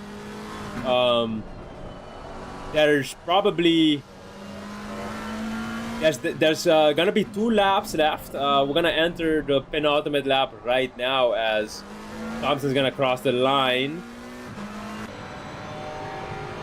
With Citro still chasing him down. 2.1 second gap as Lung still chasing down Borel. This might be the last battle for position unless Citro can pull out some monstrous laps out the bag. As there's only 2 to go for Thompson to claim, I believe, his maiden win here in Division 6. And speaking of race winners, it's been very diverse, the race winners in D6. You had Arthur Burns, who won the race 1 and 3, but then he got promoted to D5. And then you also had Garzosi, who won the D2, the second race. He also got promoted to D5. As there's 2 yellow flags. Lebanon is going slowly, as well as Reaper. Reaper's car's facing the wrong way. And Schmitz might... And that could be silver lead. Schmitz is... Yeah, as Schmitz just goes past. And Schmitz is now the silver leader. As Reaper having himself a moment. Lung is still chasing down Thompson. Thompson is about to begin the final lap. Only 1 minute 25 seconds roughly separates him from his first race win. I don't know if he's raced before it this season, but at the very least, first win of the season. As Reaper, another yellow flag for Chris Reaper. What has happened to Reaper in this last lap? His car going very slowly as Lung is still chasing down Thompson. He's as close as he's ever been. Wait, Thompson is in second! What happened? Thompson is in second! Oh no! Citro has taken the lead of the race! Thompson, I'm spectating. He went off track, a lot of understeer! Oh, from Thompson, from RD Thompson, and Citro has taken the lead of the race on the final lap. Wow! A little bit of understeer. As Citro. Yep, that's all it takes. Yep. That's all it takes. As Lung is still chasing down that McLaren of Borel. Does he have one more lap? Will he have one more lap? Or will... I mean, he can't cross the finish line before Citro, right? And Citro is kind of behind him. So, Lung has one more shot at Borel. As they begin their final lap. They're almost a lap down. But Citro is going to cross the line. He rounds the final corner and he's gonna cross the line. And Citro, a race winner, taking the Laguna Seca win. Thompson right behind him, and Fletcher in P3 holding that fastest lap. And now go. And then there's a yellow flag for Beckstead. There's contact. There's been contact. Oh. What has happened here? In the final corner, entering the final lap. Oh, the Mercedes losing control and smashing right into Beckstead as Beckstead crosses the line in P8. And again, and the Lung Borel battle continues, but Lung has dropped a lot of time to Borel. It's now 2.4-second gap. There was blue flag traffic around there. And Reaper down the inside of Zipperburn. In the penultimate corner, takes the lead, but Zipperburn responding! And he takes the lead, but he's too deep! And Reaper manages to hold on to the position. Wow! In the last corner, Reaper securing P2 and silver. As Schmidt's the silver race winner. As Borel's gonna cross the line in P7. No, P6. Oh wait, the rankings are... People are leaving the server, so the ranks are starting to be a bit messed up. Yeah. Yeah. Yep. Till As it soon as finalizes. as soon as we get the results, we'll take the screenshot and yep, here are the results. Let me Windows print screen that. Okay, yeah, we have the top 3 for silver and the top 3 for gold. So we have everybody to kidnap for the interviews, but man, what a race. What a race. What a race. Oh, man. The nature of Laguna Seca.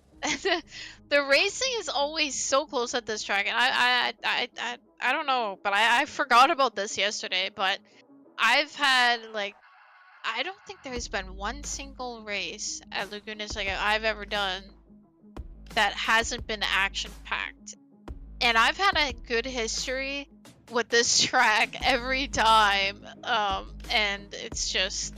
The racing that this track gives is absolutely incredible. It's always close.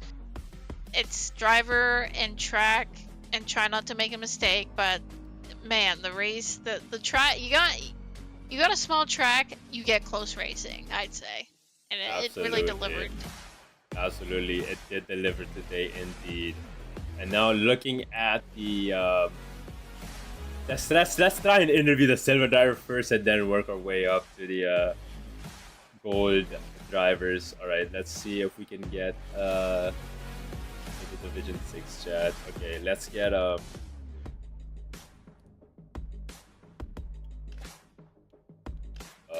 I can just get these guys. JC. Interview question mark, and then let's see, we also have looking back at the we have Reaper, and then we have Schmitz.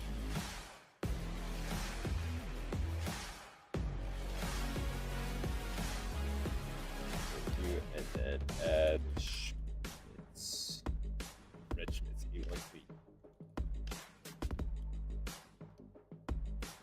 and then let's see, let me get the See-Through Thompson and Fletcher.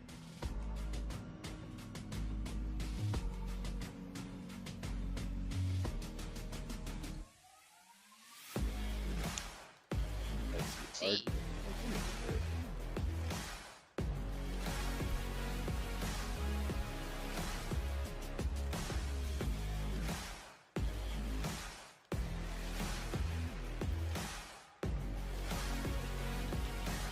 Guys, after silver. Okay, Chris Reaper has indicated that he is in the chat, so we will drag him. We'll drag him up here. Okay, hello, Chris Reaper, P2 in silver. Congratulations. Thanks. I did not know that. Yes, well now you do. So how was that race for you? We saw at the end there was we saw at the end you had some troubles with your car. You picked up a lot of yellow flags there. But overall, how was the race for you overall? First of all, then we can get into those yellow flag troubles. So far, the race was good. There was a couple moments where I was having little issues with the tire pressure in the car and all that, so just trying to keep it on track. And then when I was watching a couple people wipe out, I was just too focused on them. But other than that, like coming in second, I like it. Yes, second in silver division. In silver, yeah. But yeah, how you feeling? How you feeling? I think this is the first time we've dragged you to the commentator booth. I think this is your first silver podium. I'm not sure though, because this interviewing the servers is kind of a new thing, you know. Our apologies. We kind of forget about it sometimes. No worries, no worries. This is new to me. You're right. This is my first time here, and honestly, it was a fun race tonight. I'm glad there was no rain. Oh, really? No rain. Yeah, understandable. Yeah. Understandable, but I heard the NSX is pretty good in the rain though. I heard the same thing, but not with me. Absolutely fair. Absolutely fair. But yeah, is there anybody you want to shout out, you know, before we send you back to the race review? I have to give out the shout out to for Silver's whoever came in first, like Jason Yu and Fred. I think it's Mitch. Yes, Fred Schmitz. Like, they're really good. I know I was trying to catch up to Fred. He's really fast in some straights, and I was like, okay, I need to pick my attacks properly. But other than that, yeah, it's going to be fun for the last bit of the stretch, and I hope to have more battles with these guys. Awesome, awesome. I don't see Schmitz in the chat, so I don't know if we'll be able to get him for an interview, but at the very least, we'll probably get Jason Yu right now. But yeah, thanks for stopping by, Reaper. No problem. Thank you for having me. Yes, I'll move you back to the D5, D6 race chat, so you don't have to worry. Alright. Yes, that was Chris Reaper, P2 in silver. I don't see any signs of Schmitz, but first we'll interview the P3 in silver, Jason Yu. Yes, Jason Yu, hello. Hello?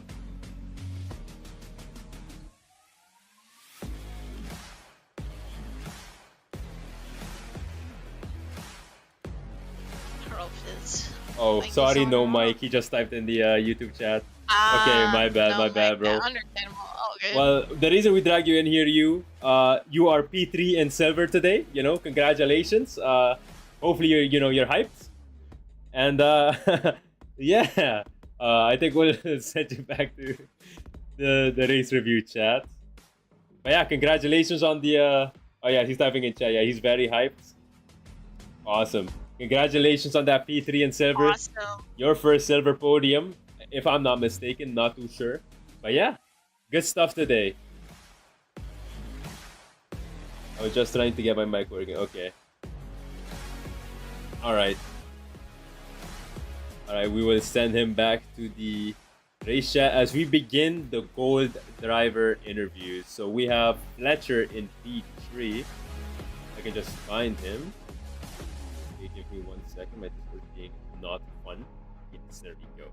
Okay, so let's see. Is Fletcher in the call? Yes, there he is. All right. Yoink. Travis Fletcher. How are you guys? How are you? P3 and the fastest lap of the race. How are you feeling? I'm good. I'm sweating. I'll be honest, as soon as the race ended, I jumped into chat and because RD and I know you were in our little chat group, but we were having a competition and he took first and I'm like, dude, I don't understand how I went from first to third in my 30-second pit. Did you guys see what happened there? Yes, basically what happened was Citro and RD Thompson pitted before you. And they had a lot of free air and they were going very fast on their laps. So I think they were able to get the undercut to work. But you also spent more time in the pits than expected. That's also something we noticed. Did you repair damage by accident? No, I had damage turned off, brakes off, all that, just tires. Everything was good, but I messed up when I tried to restart my car. I turned the ignition on. I turned my ignition on at 1 second. It dropped. I use a Stream Deck for a button box. and I was in the wrong menu, and it didn't auto start for me like it always does, and I didn't realize. I'm like, why is my car off? Click it again. It's not starting. I look at the screen. Oh shoot, it's off. Turn it on. Manually start it and go. So I must have lost like 4 seconds there. That restart. So. That definitely cost you the lead. I was so mad at myself. That's such a shame. That's such a shame. I never had that happen with my button box before, so whatever, it's on me. So yeah, but overall, it's strong showing from you once again. The Lexus team, your team, I think are cruising in the team championship at the moment. It's a 150 point gap if I'm not mistaken. Oh, is it really? Yeah, you guys are in T1 by a lot. Sean's gotten us some good points throughout this this series or this season. I missed last week. I was away camping, but he misses next week. So we've each got our drop race. So yeah, but you know what? I'm happy with podium. It is what it is, and I congratulated RD right away. I told him, I'm like, dude, because I couldn't win, I had to take fastest lap from you because he's quick. Yeah, he was absolutely flying. But you were absolutely flying too. Your lap, in terms of reference times, is good enough for D4. Well, thank you. I don't know. It's a bit of a just push as hard as you can and hope for the best, right? Yeah, all right. no, for sure. Before you let you go, do you have anyone you want to shout out? Oh, for sure to Sean, for sure. And also to RD, though, and to yourself. And you know what? Most of the guys that I know anyways in D6, there's a lot of good guys there. And some of them have moved up to D5. So I'll give a shout out to everybody for great sportsmanship. And it's always a great fun race. Awesome, awesome. All right, that's great to hear. I'll send you back in the chat and then we'll kidnap RD Thompson. Cheers, guys. Thanks. Cheers. See ya. Yes. All right. Let us look for RD Thompson. Yes, there he is. RD Thompson, P2. Oh. Did he leave immediately? Hey, no. Yeah, he left. RD, you're staying in here. What do you mean you're leaving? What do you mean you're leaving? I've never done that before, you know? I see. Yeah, welcome to the commentator booth. P2, fastest lap for most of the race before Fletcher stole it from you. But yeah, how are you feeling? Yeah. You know, what a good drive. What a good drive. Yeah, what they talk about when things work in your favor. It's just like God sitting on your shoulders, you know, just coaching you along, and here we go. And then all of a sudden, you know, McAfee shows up with a bright blue screen right in front of you, and you know, oh yeah. That's how it ended up for going from first to second. But man, what a great drive, great track. Love to contribute that to my long lost friend. He just passed away, but contribute that to him. Sorry to hear that. Sorry to hear that. My condolences, man. Yeah. Awesome. So, how are you feeling in terms of next week's race, Kiliami? I don't think we've asked anybody this yet, but yeah, how are you feeling for South Africa, Kiliami next week? You know, I don't think it's been a long time since I've been on that track. It ought to be interesting, so I'll have to put in some practice. Yeah, same. We'll definitely probably race each other in terms of lap times again, but yeah, I'll hold you to it, you know. But yeah, enjoy the win, you know. Party. Absolutely, man. It's been a long time coming. Hell yeah. Or not win, sorry, P2, my bad. Don't worry, don't win. I foreshadowed it. Win next week, yeah? Yeah. It's a podium. It's a podium, right? Yeah. It's a podium. Congrats on the podium. Thank you. Alright. I'll send you back down there and then we'll interview the final guy for today. Alright, have a good one. Alright, thank you. That was RD Thompson. Racing for more than just himself. That's very admirable to see. Great P2 from him. Indeed. And now finally we have in here. He's muted. Hopefully he's been standing by. Blake Citro, the race winner of today's race. How are you feeling? I feel great. I feel like if RD didn't, I guess, get off track on the last lap, he would have won. He had a pretty strong race from what I've seen. He was behind me most of the time in the first little bit of the race, but I saw him launch ahead pretty fast. He had really good pace though, from what I noticed. Yes, absolutely. You had pretty good pace too. You stole fastest lap from him at one point. I think he stole it back, but you know, you were absolutely flying as well. Yeah, I'm a big fan of this track. I put a lot of practice into it. When I used to be on iRacing, I put a lot into that. But yeah, I'm just overall just thrilled. Do you think you can carry that momentum next week into Kalyami? Kalyami? I gotta learn how to pronounce it. My bad. I like to hope so. I've been pretty consistent throughout this series with top fives pretty much. So I like to hope so. I haven't raced on that track before, period, I don't think. So we'll see how that goes. Alright, awesome.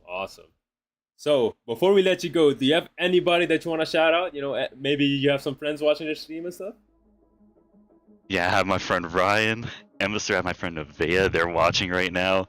My goats. And just shout out to RD too. Like, he had a really strong race. So I'm really glad to be racing with him too.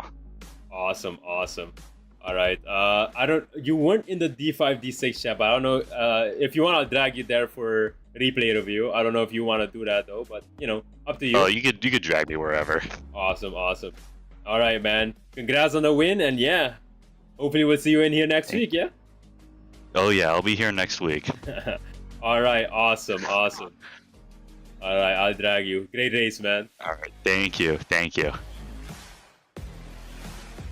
And that was Blake Citro. Great race from him. And ladies and gentlemen, that wraps it up for our coverage today of Division 6, Round 6, Laguna Seca. Next week at the same time, so 9 p.m. Eastern Time. Wait, this is not the right tab. Okay. So yeah, next week, the 27th, we will have Kailami.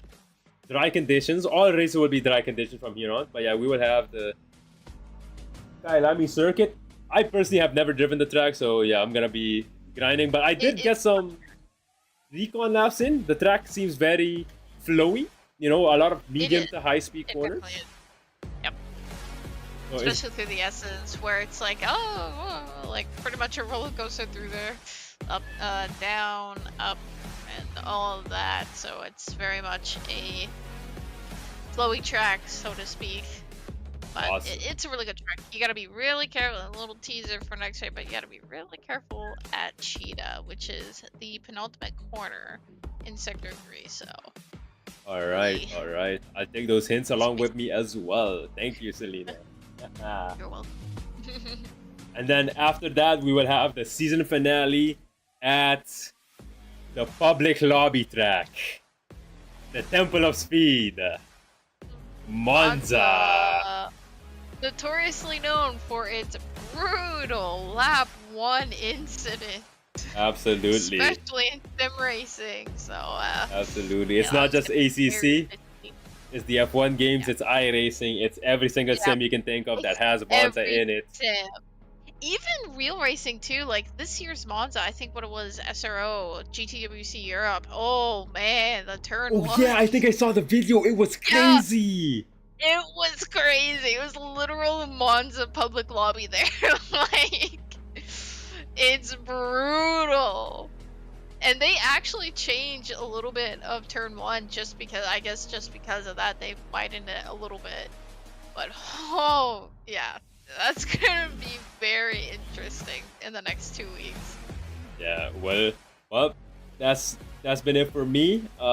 Sig SVG signing off along with the greatest videographer in ACC, Selena Boonstra. And yeah, we will see you guys at this time next week.